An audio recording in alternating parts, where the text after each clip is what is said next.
Olá, meus queridos, sejam bem-vindos à Associação Espírita Lauro Machado. E aqueles que nos assistem pela primeira vez, recebam um abraço fraterno da espiritualidade. Hoje, vamos continuar o estudo do capítulo 21 do Evangelho segundo o Espiritismo, que tem o título Haverá falsos cristos e falsos profetas. Hoje conversaremos sobre o item 5, que tem um subtítulo Prodígio dos Falsos Profetas. Mas antes, eu gostaria de agradecer à espiritualidade amiga que nos concede esse momento tão especial para conversarmos sobre o Consolador prometido. Então, eu queria agradecer a você que me ouve, agradecer a casa por nos permitir esse momento.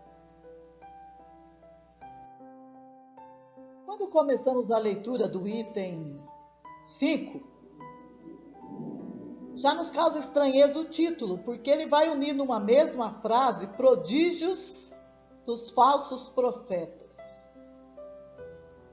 Para relembrar, trouxe uma definição que profeta é todo aquele que tem a capacidade de prever o futuro.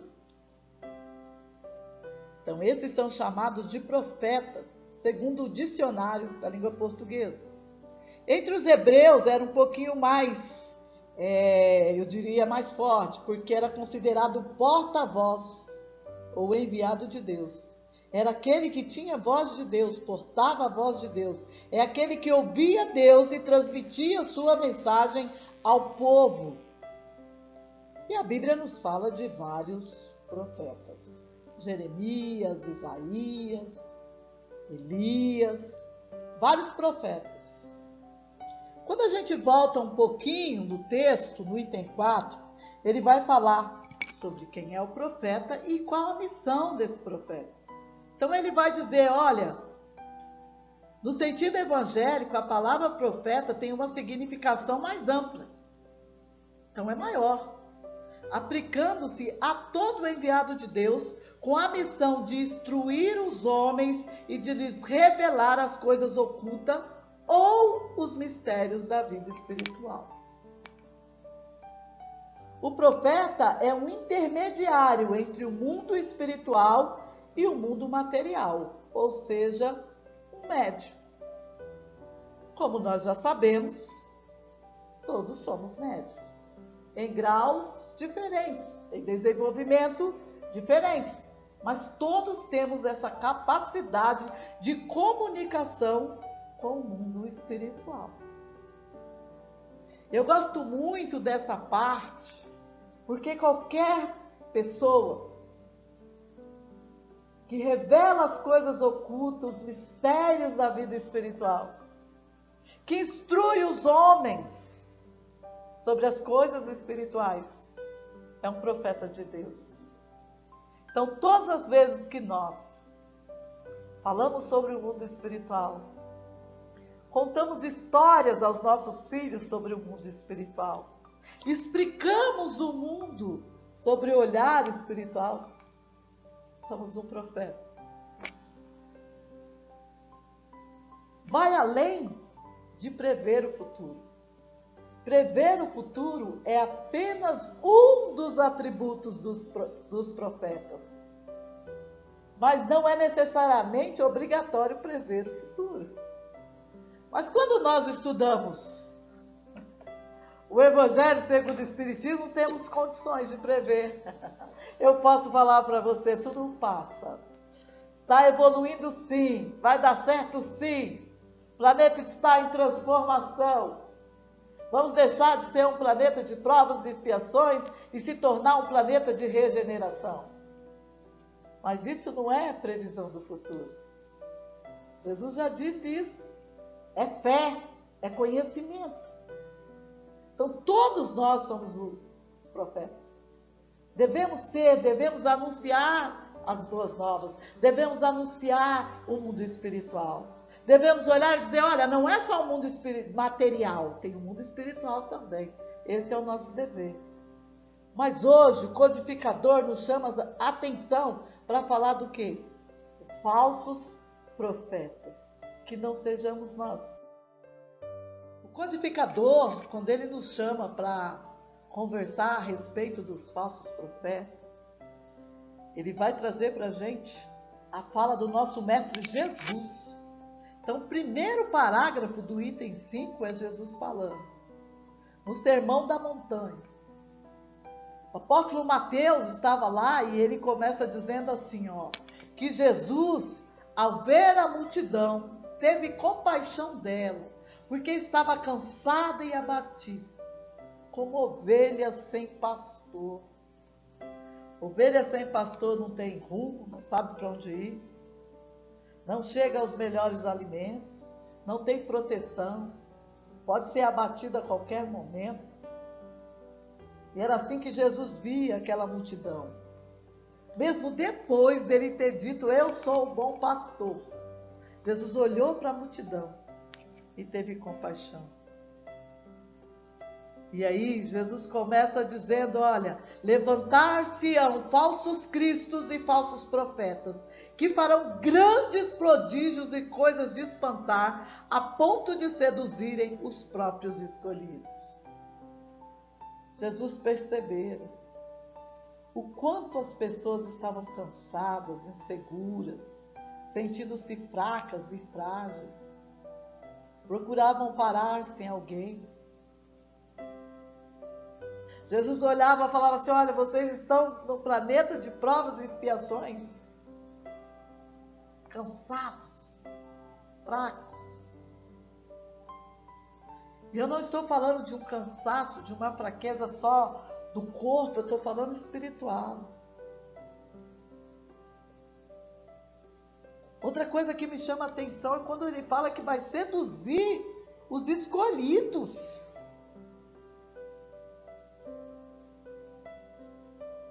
E que farão prodígios. Ah, meus queridos, Jesus sabia, conhecia a natureza humana, sabia que suas palavras poderiam ser deturpadas e que muitos distorceriam seus ensinamentos para obter vantagens pessoais. Jesus sabia disso. Então ele chamou a atenção no Sermão da Montanha. E o codificador também nos chama a atenção. E ele vai ficar um capítulo inteiro falando sobre isso. Mas o que são esses prodígios? Na acepção teológica, os prodígios e os milagres são fenômenos excepcionais fora das leis da natureza. Milagres. Tem tanta gente procurando milagres. Milagre é tão fácil, não é? Não precisa mudar nada em você. Mas nós sabemos que é preciso ter merecimento. Deus é soberanamente justo e bom. Quer viver uma vida excepcional? Tem que ter merecimento. Mas aí eu me perguntei, pode haver algo fora das leis da natureza? Foi a pergunta que eu me fiz.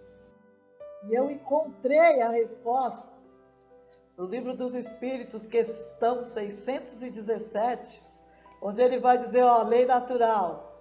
O que é a lei natural? É a lei de Deus. Opa! É a única verdadeira para a felicidade do homem. É eterna, é imutável, como o próprio Deus. Todas as leis da natureza são leis divinas, pois Deus é o autor de tudo. Dentre as leis divinas, umas regulam o movimento e as relações da matéria bruta, as leis físicas, cujo estudo pertence ao domínio da ciência. As outras dizem respeito especialmente ao homem, considerado em si mesmo e nas suas relações com Deus e com seus semelhantes. Contém as regras da vida do corpo, bem como as da vida da alma, são as leis morais. Mas como eles fazem prodígios fora das leis de Deus? Se tudo está nas leis de Deus. Então não pode haver prodígios que estão fora das leis de Deus.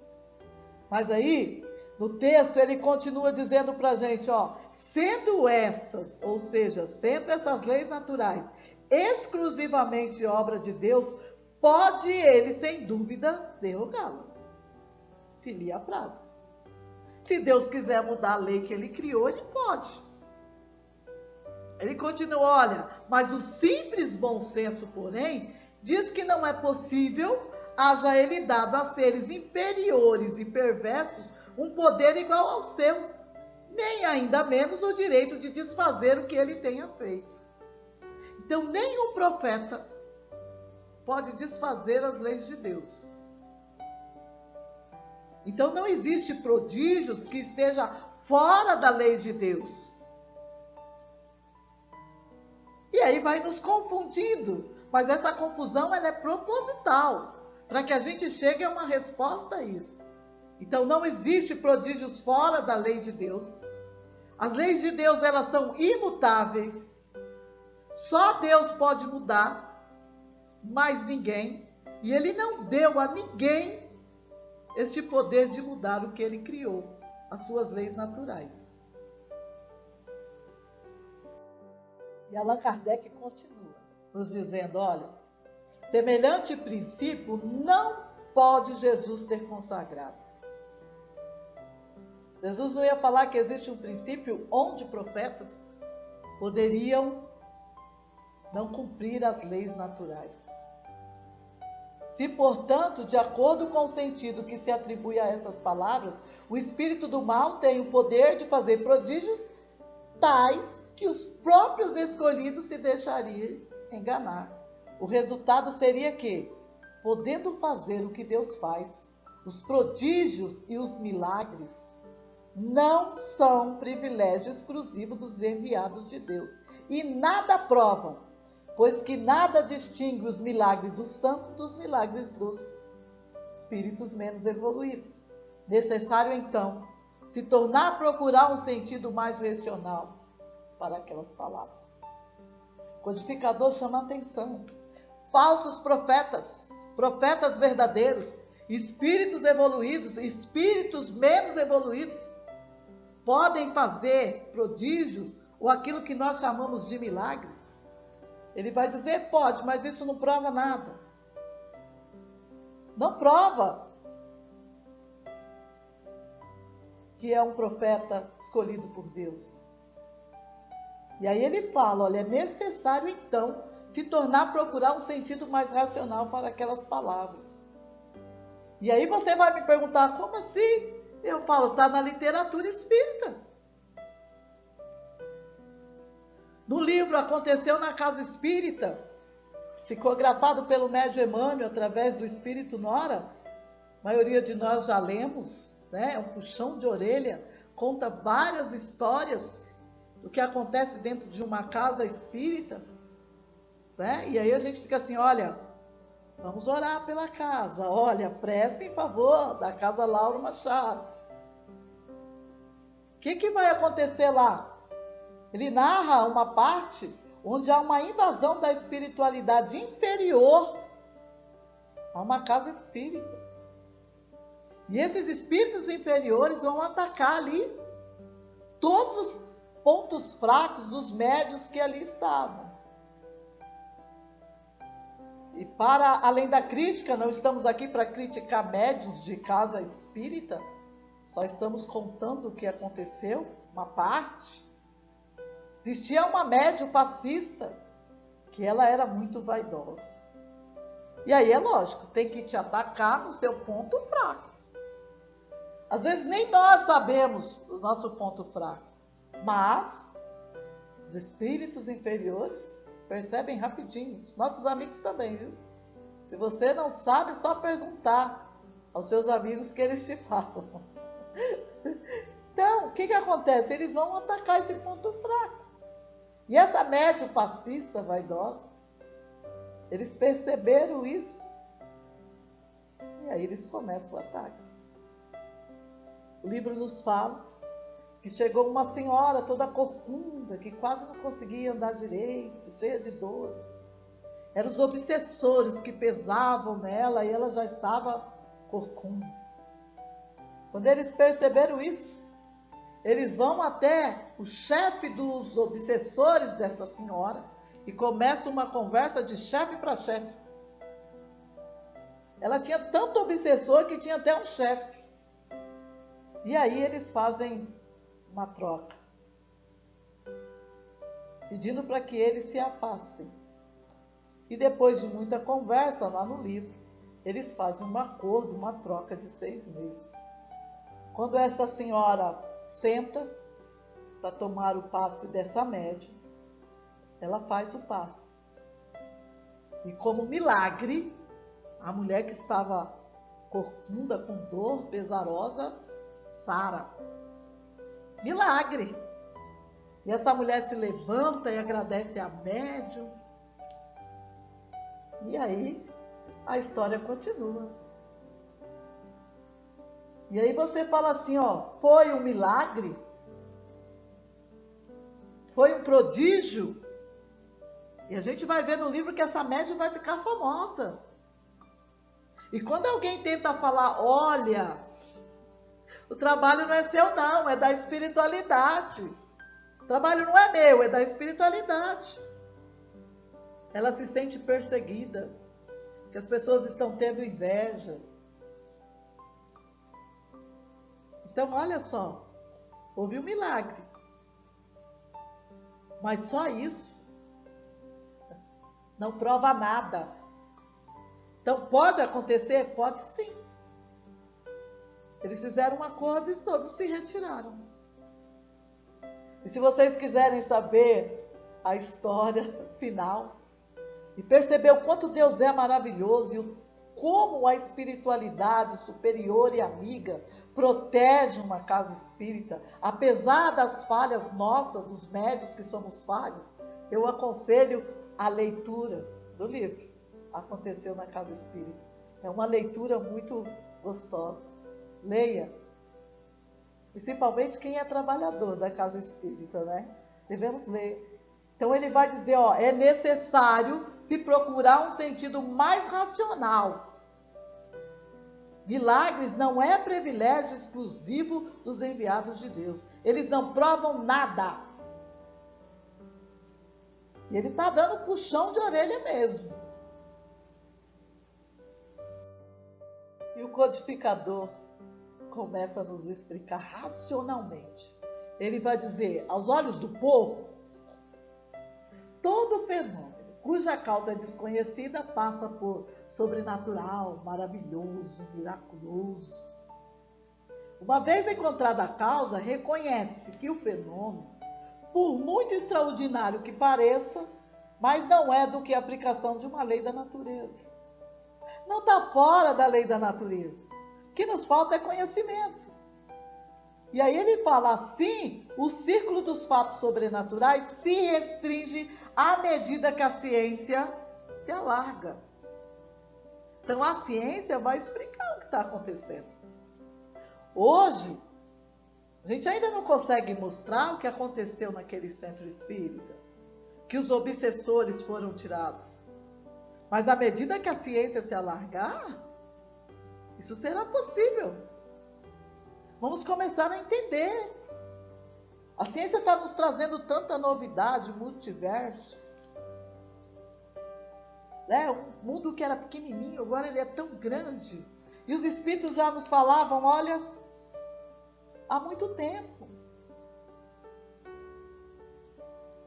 Então é preciso que a ciência se alargue, que esse conhecimento chegue nas pessoas. E aí sim, não serão mais fatos sobrenaturais, serão naturais. As leis de Deus.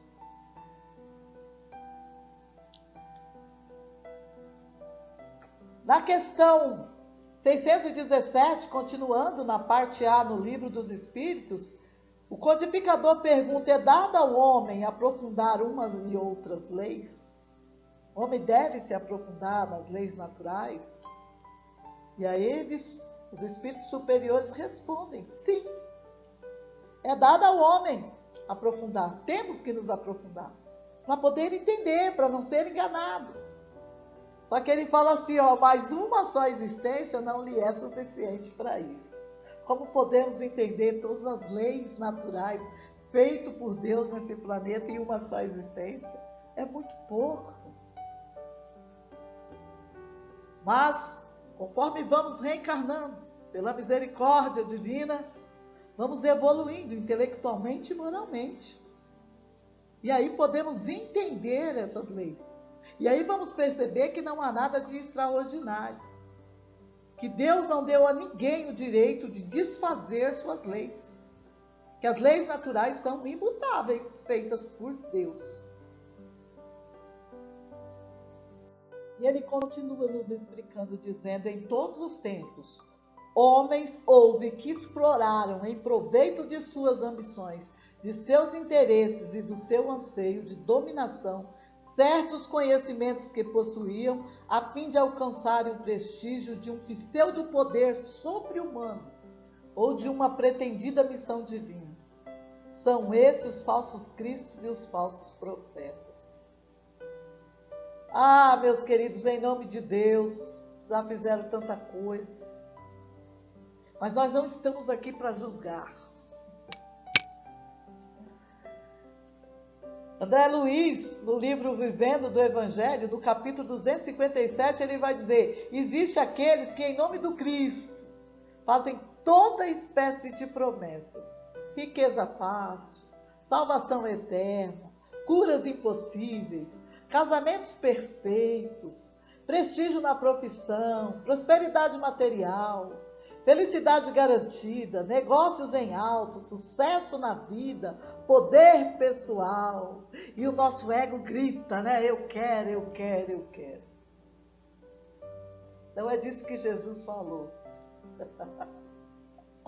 Não foi disso que Jesus nos prometeu. Ele disse: no mundo tereis aflições, mas tende bom ânimo. Foi isso que ele nos diz. Quer ser feliz? É fácil, cumpre as leis de Deus. Elas nos traz felicidade. Mas em todos os tempos, homens usaram o nome de Cristo para poder prometer o que ele não disse. E foi simples. Por que eles nos enganam? Porque esse é o nosso anseio. Quem não quer ser feliz? Quem não quer salvação eterna? O difícil é conquistar. Então é simples. E Jesus sabia disso. E ele pede para a gente prestar atenção.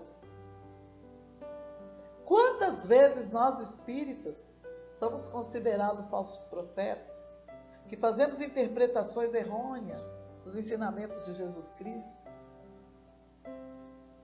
Passamos por momentos onde estão se gradeando para dizer qual é o verdadeiro evangelho, o verdadeiro cristão. Quando ele nos disse só para amar. Quando ele disse servir o Senhor teu Deus de todo o teu entendimento, não é do entendimento da Neia. E em nome de Cristo se fazem barbaridades. E quando Cristo chama atenção e quando o codificador fala com a gente, não é para a gente aprontar o dedo não, meu querido. É para a gente prestar atenção. Se nós não estamos sendo falsos profetas. Ele vai dizer: a difusão das luzes aniquila o crédito.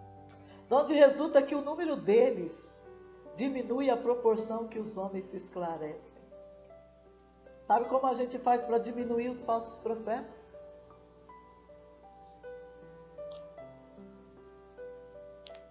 Adquirindo conhecimento, estudando e conhecendo, olhando com atenção, com sinceridade, com humildade. Nós não temos que colocar o dedo, apontar e dizer: olha, você é falso profeta, olha, eu vou te desmascarar. Não é nada disso, meus queridos. A gente tem que levar é a luz, não é as trevas. Então o que nós vamos fazer?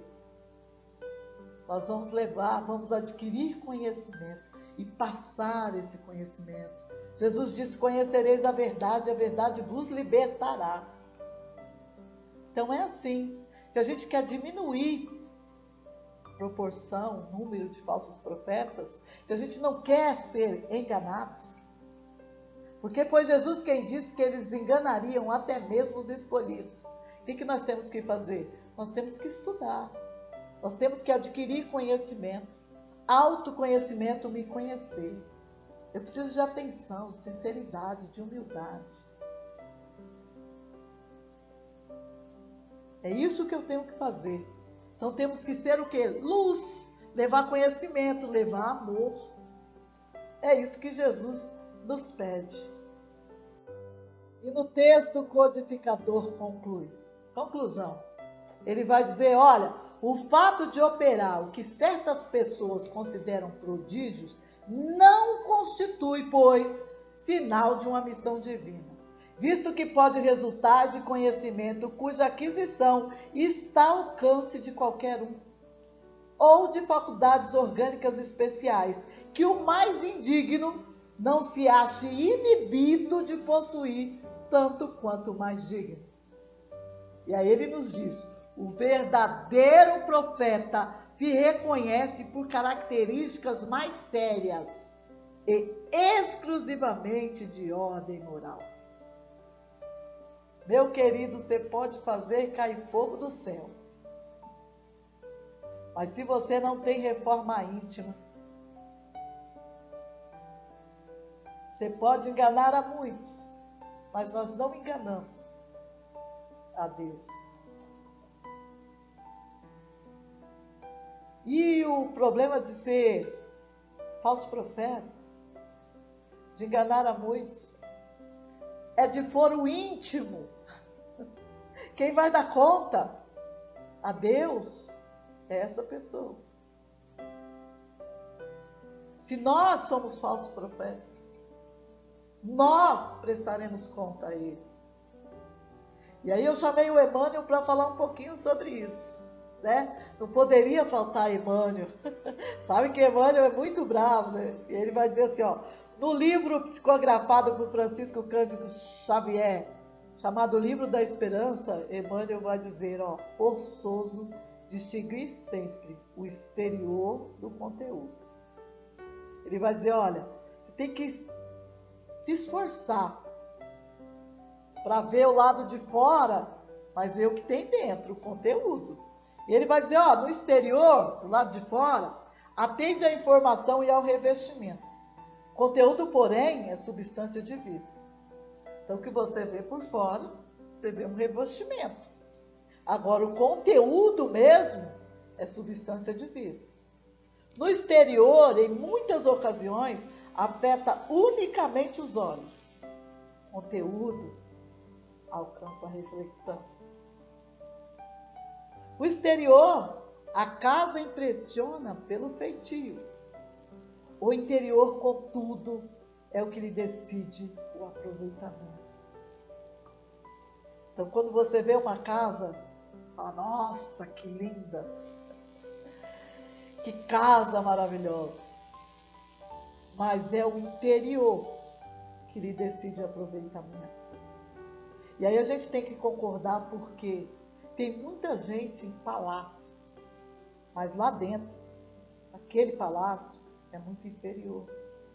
Tem muita gente em lugares simples, mas quando você entra para tomar um café, é muita felicidade, é muita lei de Deus acontecendo, é muita ajuda, é muita solidariedade, é muita comunhão, não é?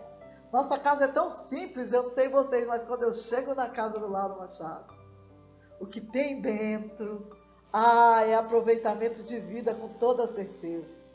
E ele continua dizendo, o exterior consegue enganar. Você olha para mim, não sabe, engana. E aí ele usa dois exemplos que eu acho lindo. Olha, um frasco indicado medicamento é capaz de trazer corrosivo. Uma bolsa aparentemente inofensiva pode ter uma bomba dentro.